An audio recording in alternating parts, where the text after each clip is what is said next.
tienes expectativas de que algo acontezca, de que algo sea de cierta manera, y cuando ocurre, o cuando, no sé, quizás van a un lugar que piensan que va a ser de cierta manera, llegan allá y esas expectativas no se cumplen. Es decir, yo creo que a todos nos ha pasado que alguna vez nos hemos decepcionado de algo, algo no ha salido como esperamos, y de cierta manera muchas veces incluso llegamos a enojarnos cuando las expectativas no se cumplen.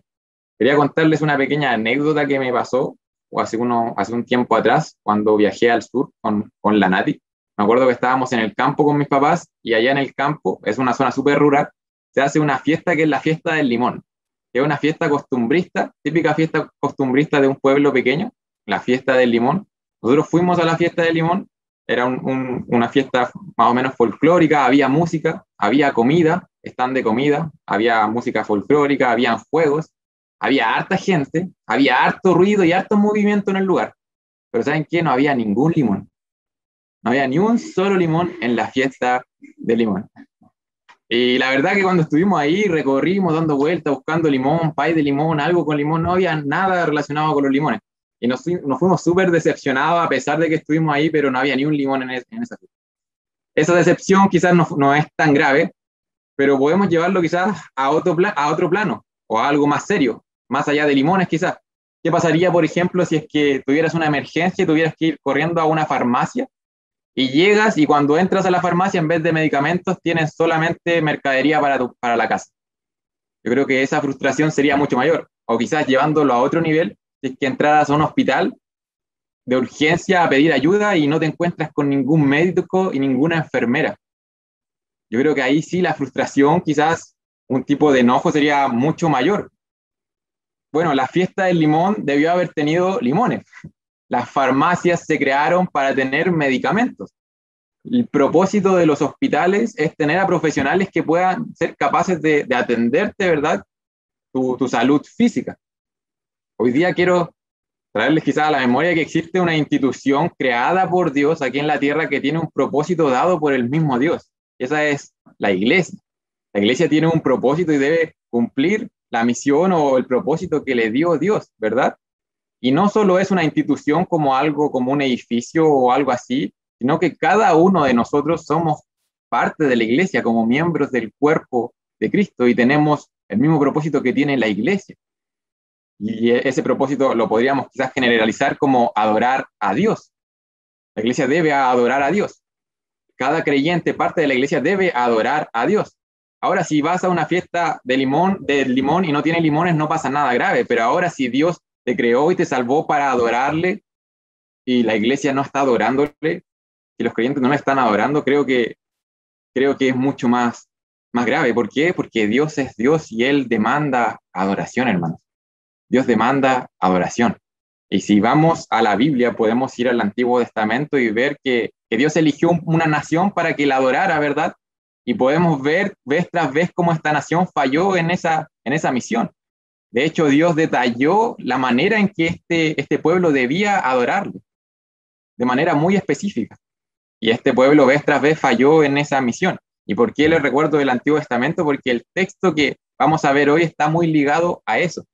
Hoy día vamos a estar en una escena que a los que estaban cuando chicos en la clase de ovejitas quizás, o en una iglesia, le hacían pintar a Jesús dando vuelta las mesas del templo. Vamos a estar viendo una escena que se le conoce como la purificación del templo, y este texto se encuentra encapsulado, y antes de ir quiero aclarar esto, se encuentra encapsulado como justo al medio de otra cosa que ocurre, que se le conoce como la maldición de la higuera. Y vamos a ver que la purificación del templo y la maldición de la higuera están muy relacionados, Hoy día vamos a ver que en este texto Dios habla acerca de la adoración, específicamente acerca de la adoración que Israel le estaba ofreciendo en ese momento a Dios. Y esto a nosotros nos va a enseñar mucho. Nos va a enseñar mucho, vamos a aprender más acerca del tipo de adoración y cómo Dios demanda que se le adore. Vamos a estar viendo que Dios condena la falsa adoración y que Dios demanda que la adoración sea algo central. Vamos a estar yendo a Marcos capítulo 11, versículo 12 al 19. Hemos estado estudiando el libro de Marcos ya por bastante tiempo, ya estamos llegando a casi al final. Marcos 11, de los versículos 12 al 19. Yo titulé el sermón la maldición de la higuera, la maldición de la higuera, porque encuentro que el tema de la higuera es algo bastante visual que vamos a ver, que nos ayuda mucho a entender lo que se está exponiendo acá en Marcos 11, 12 al 19. Voy a estar dando lectura de estos versículos. Y la palabra de Dios dice así: al día siguiente, cuando salieron de Betania, tuvo hambre, y viendo de lejos una higuera que tenía hojas, fue a ver si tal vez hallaba en ella algo. Pero cuando llegó a ella, nada halló sino hojas, pues no era tiempo de higos. Entonces Jesús dijo a la higuera: nunca jamás coma nadie fruto de ti. Y lo oyeron sus discípulos. Vinieron pues a Jerusalén, y entrando Jesús en el templo, comenzó a echar fuera a los que vendían y compraban en el templo, y volcó las mesas de los cambistas y las sillas de los que vendían palomas. Y no consentía que nadie atravesase el templo llevando utensilio alguno. Y les enseñaba diciendo: ¿no está escrito, mi casa será llamada casa de oración para todas las naciones? Mas vosotros la habéis hecho cueva de ladrones. Y lo oyeron los escribas y los principales sacerdotes, y buscaban cómo matarle porque le tenían miedo, por cuanto todo el pueblo estaba admirado de su doctrina. Pero al llegar la noche, Jesús salió de la ciudad. Vamos a ver primeramente el tema de la maldición de la higuera en los versículos 12 al 14, en donde Dios condena, se nos enseña que Dios condena la falsa adoración. Y aquí vemos en el texto, en una primera lectura, a Jesús maldiciendo un árbol, ¿verdad? Maldiciendo la higuera. Versículo 12 dice: al día siguiente, cuando salieron a Betania, tuvo hambre. Nos encontramos, ¿verdad? Jesús recién había hecho la entrada triunfal a Jerusalén, y había salido de Jerusalén, y ahora en el Evangelio de Mateo nos dice que muy de temprano en la mañana se levanta y tiene hambre. Y viendo de lejos, versículo 13, de lejos una higuera que tenía hojas, fue a ver si tal vez hallaba en ella algo. Las higueras son un árbol muy típico ahí de la región, ¿verdad? Y bueno, esto es importante saberlo: las higueras normalmente dan sus primeros frutos en mayo o junio, y el último fruto lo dan en agosto. Aquí nos encontramos en abril. Y es por eso que el texto dice: no era tiempo de higos, al final del versículo 13, no era tiempo de higos. Sin embargo, esta higuera tenía algo en particular, algo especial. Y el texto en el versículo 13 lo dice: una higuera que tenía hojas. Esta higuera tenía hojas. Esta higuera tenía una apariencia floreciente, que indicaba que podía tener frutos. De hecho, en las higueras, las hojas salen en conjunto con los primeros frutos. Entonces, si una higuera tiene hojas, es común encontrarlo con frutos. Por lo que pareciera que este árbol debiera estar dando frutos. Tenía un aspecto prometedor. Pero ¿qué pasó cuando Jesús se acercó a la higuera? La segunda parte del versículo 13: pero cuando llegó a ella, nada halló sino hojas, pues no era tiempo de higos. A pesar del aspecto que podía tener este árbol, el árbol no tenía higos, no tenía ni un solo brote de algún fruto. ¿Y Jesús qué hace? Bueno, la condena. El versículo 14 dice: entonces Jesús dijo a la higuera: nunca jamás coma nadie fruto de ti. Y lo oyeron los discípulos.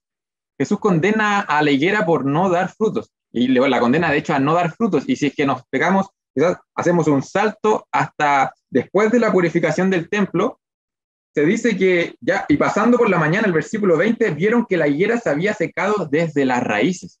Ahí está el resultado de esta maldición, de esta condenación. De hecho, la higuera fue condenada finalmente a morir porque no tenía frutos, a pesar de que tenía una apariencia de ser un árbol que estaba listo para dar frutos. Ahora la pregunta que nos surge en estos tres versículos, 12, 13 y 14, es: ¿por qué Jesús hizo esto? Puede ser un poco complicado interpretarlo en una primera instancia. ¿Acaso el árbol tenía alguna culpa de esto? Bueno, aquí nos encontramos de cierta manera, y algunos le llaman como con una parábola visual. Lo que hizo aquí Jesús está íntimamente relacionado con lo que va a pasar luego en el templo. Y el acontecimiento con la higuera tiene una importancia de cierta manera como simbólica. Si lo interpretamos y vamos al texto, lo que vemos es a Jesús condenando a un árbol por tener la apariencia de dar frutos, pero en verdad no había nada. En los primeros versículos Jesús está condenando la apariencia de estar dando fruto, cuando en realidad no había nada, no existía fruto, solamente era una apariencia. Y eso es justamente lo que estaba pasando con Israel. Y lo vamos a ver cuando Jesús entra en el templo y de cierta manera lleva como a la práctica lo que está haciendo aquí como una especie de ilustración. Y también podemos interpretarlo de esta manera porque en el Antiguo Testamento, en diferentes textos o porciones, a Israel se le compara con una higuera. Entonces aquí está Jesús condenando la hipocresía de todos aquellos que tienen apariencia de estar dando el fruto, pero en realidad no es así. La nación judía, mediante sus prácticas religiosas, aparentemente estaban adorando a Dios.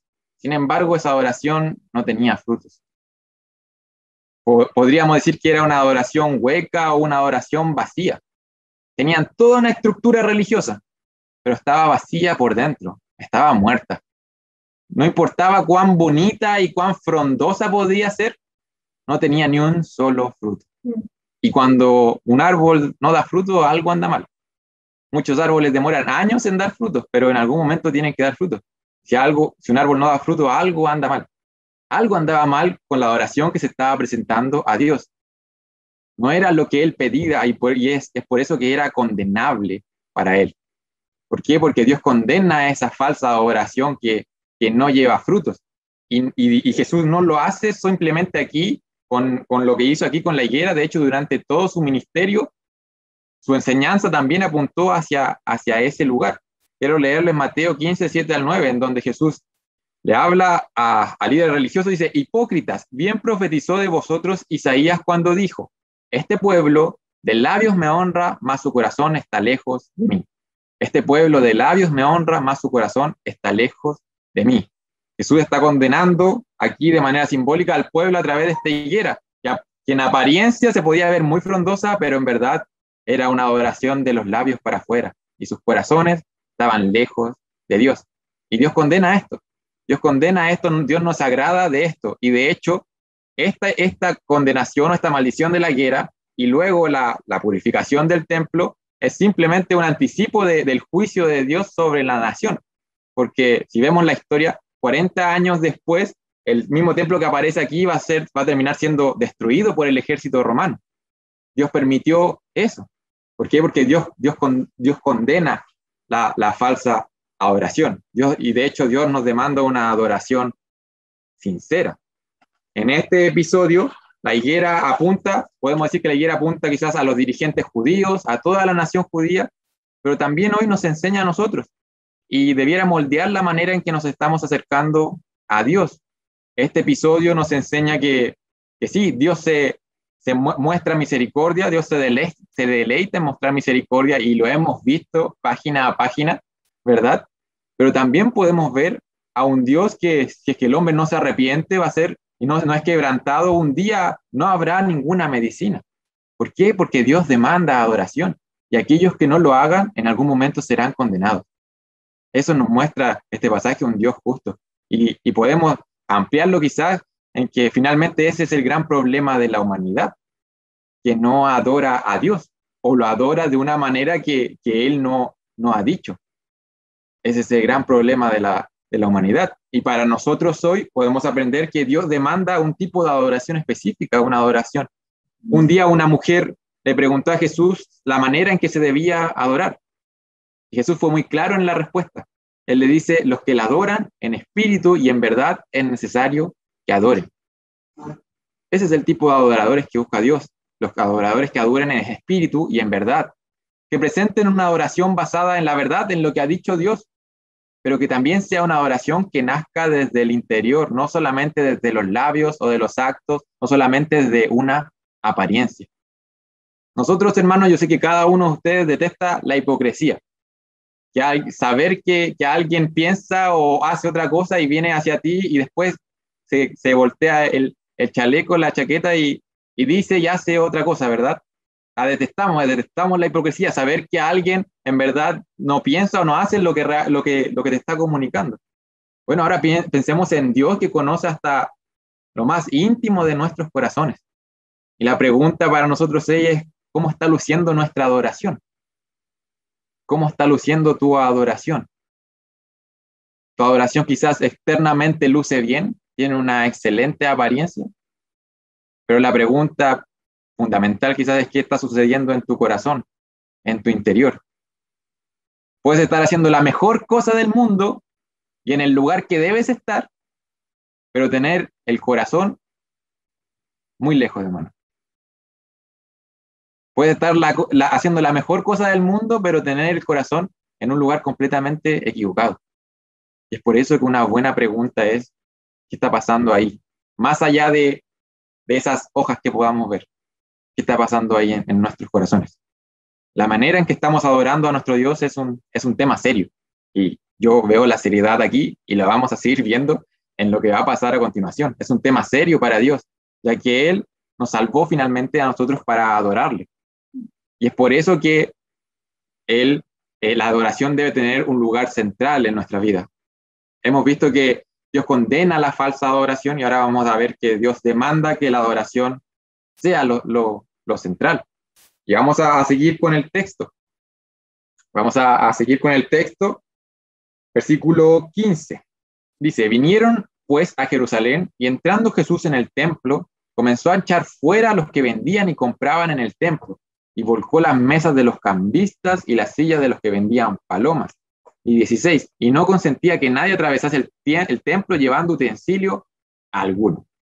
Esta es una imagen fuerte, debe haber sido un acontecimiento muy fuerte. Y lo que ocurre aquí te da un contraste súper, no sé si curioso, pero no es curioso porque es intencional, porque está en la palabra luego de la entrada triunfal en Jerusalén. No sé si recuerdan la semana pasada que podíamos ver esa escena en donde muchas personas quizás estaban depositando sus esperanzas de liberación de los romanos en este Mesías. Y ahora Jesús va al templo, el Mesías entra en el templo y ¿qué hace? No ataca a los romanos opresores. ¿Qué hace? De cierta manera como que ataca al templo, a los dirigentes y a los supuestamente adoradores que estaban ahí. ¿Qué está haciendo este Mesías? Se está preocupando por la adoración primeramente. Para nosotros hoy quizás es un poco difícil entender lo que era el templo o lo que significaba el templo para un judío, pero en aquellos días era el eje del cual giraba toda la vida nacional de la nación.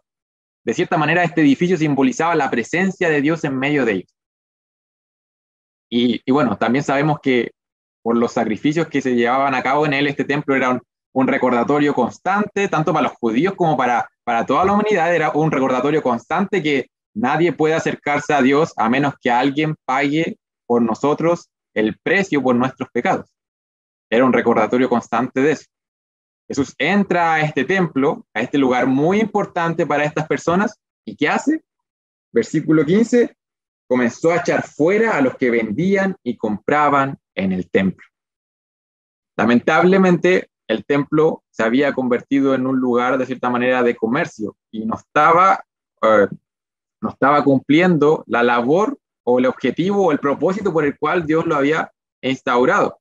Aquí un pequeño comentario acerca del templo. A veces pensamos en el templo solamente quizás como en un edificio como hacia arriba, en el lugar santo, en el lugar santísimo.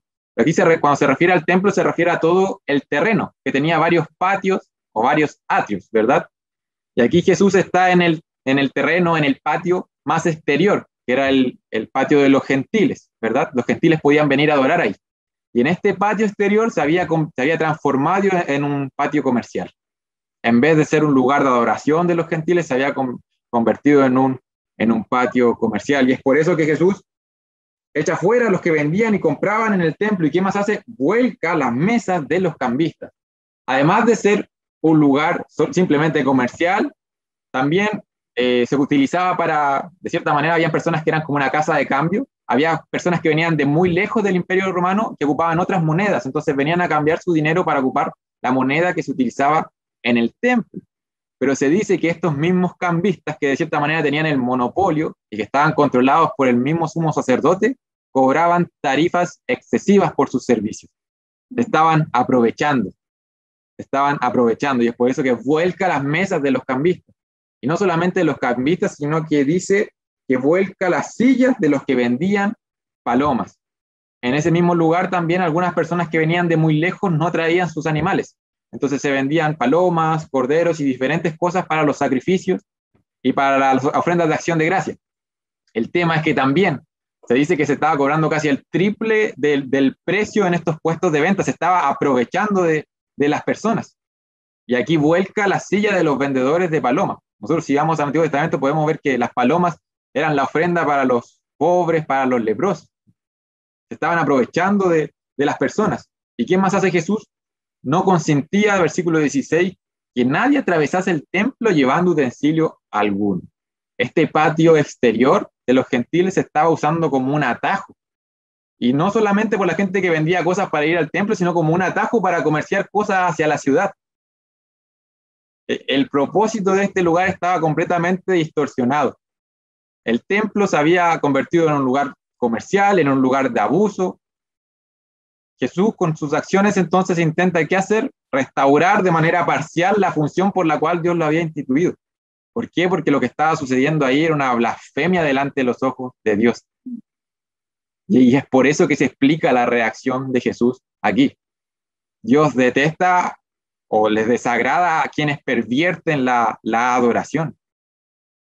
Adoración no era una palabra que se pudiera utilizar para caracterizar lo que estaba sucediendo aquí. Y Jesús les va a enseñar, les va a hablar acerca del propósito que tenía ese lugar. Es como dio vuelta a todas las cosas, los echa y dice, esto no ha sido instituido para este propósito.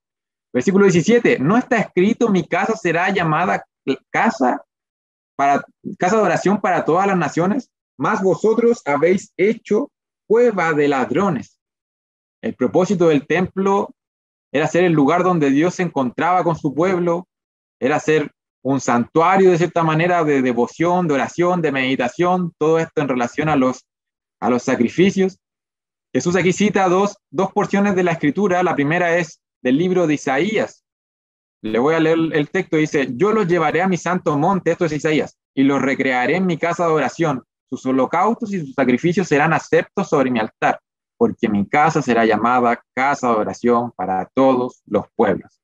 Esa es la porción que cita en Isaías 56:7, en donde Dios está dando a conocer el propósito con respecto al templo. Y es hermoso ese texto porque dice, porque mi casa será llamada casa de oración para todos los pueblos. Hay una bendición que se extiende más allá del pueblo de Dios. Dios está dando a conocer el propósito de este templo. Pero hay un contraste gigante con el propósito de Dios y con lo que estaba sucediendo. Y es por eso que cita a Jeremías. Cita a Jeremías cuando dice, mas vosotros la habéis hecho cueva de ladrones.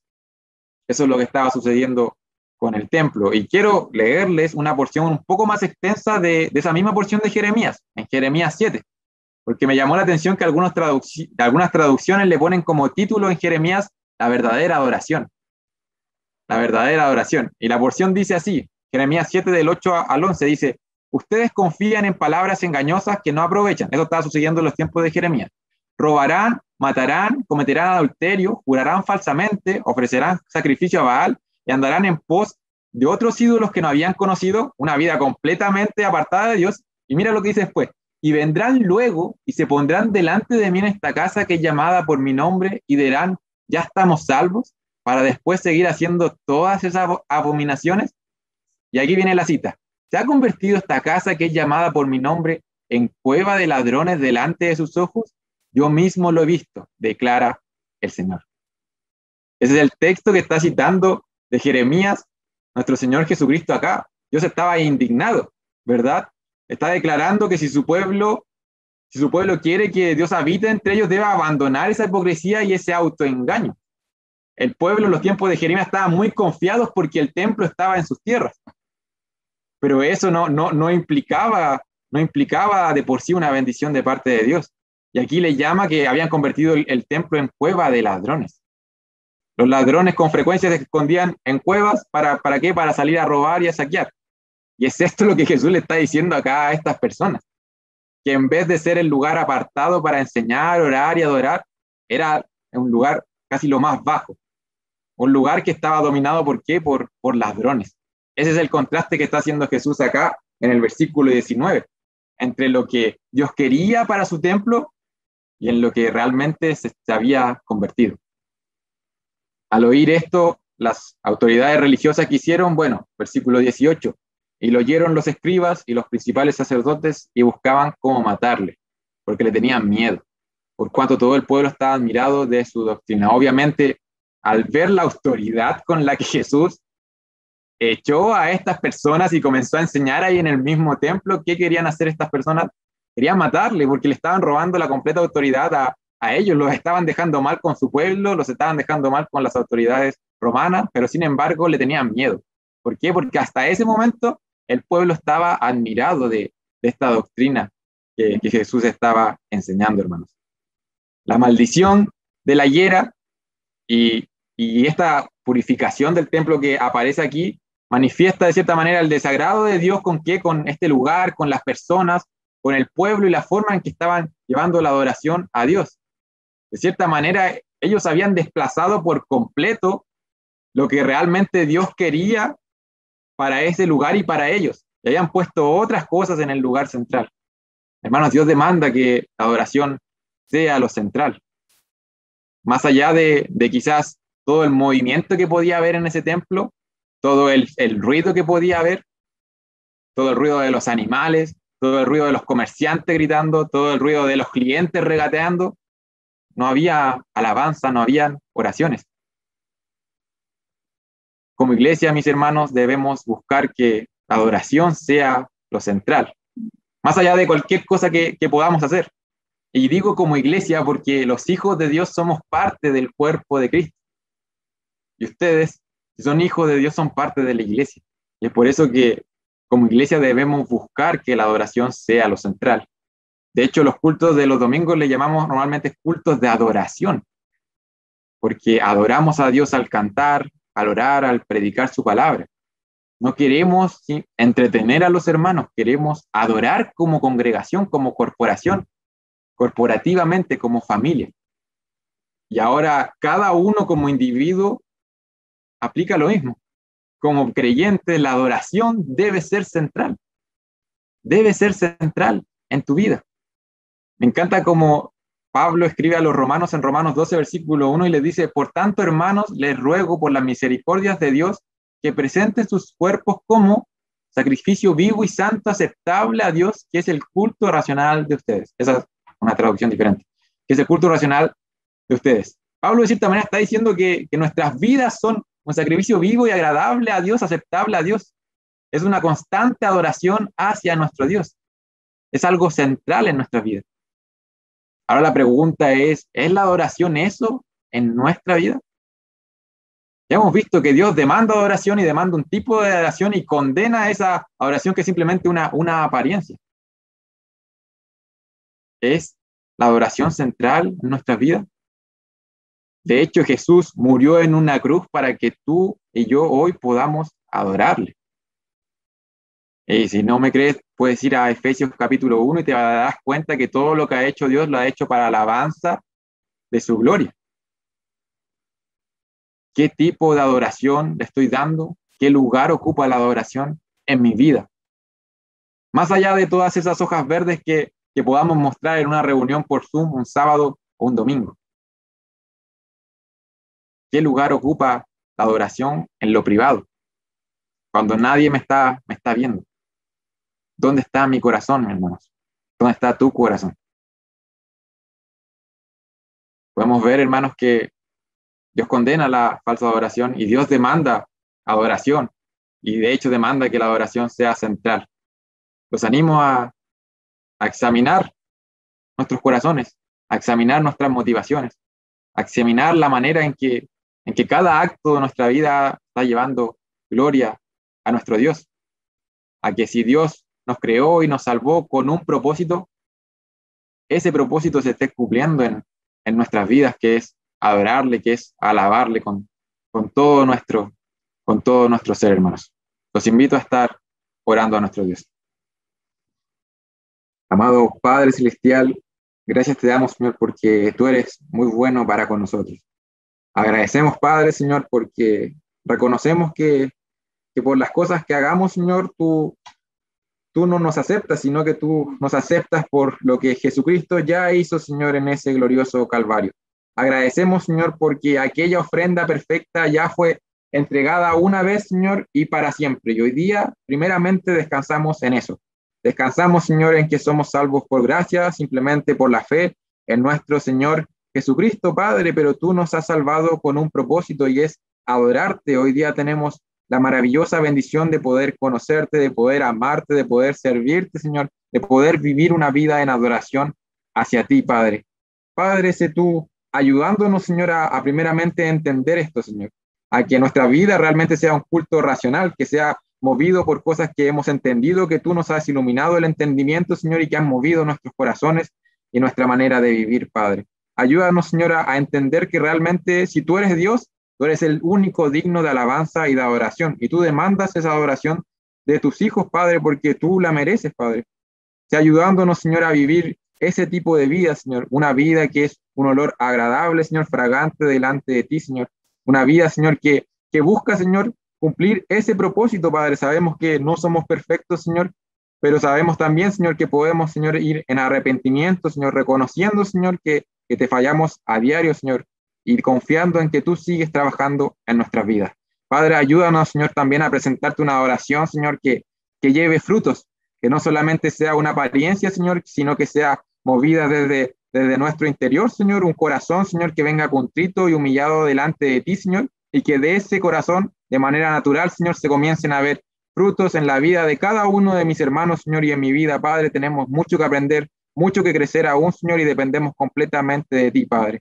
Que tú ayudándonos, Señor, a seguir adorándote, Señor, de cada día de mejor manera, Padre, porque tú solamente tú eres digno.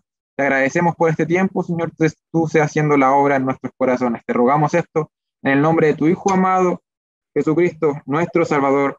Amén.